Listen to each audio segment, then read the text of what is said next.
This is how you use the Nearpod quick launch option. By coming up here and clicking, there's 3 types of things that you can do immediately without actually having to create a lesson or a slide around it. So for the timer, by clicking on the timer, you just set the timer for whatever amount of time you want it to be and press quick launch and then start the timer. So this is what the kids will see, and you didn't have to do hardly any work for it at all. There's also the option of using the collaborate board or the open-ended question. And it's really simple. You just click on the collaborate board, enter your question,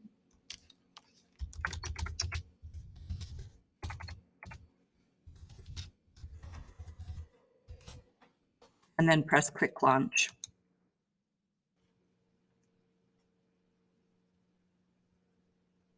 This will project the code for the students to join the Nearpod. And once they're joined,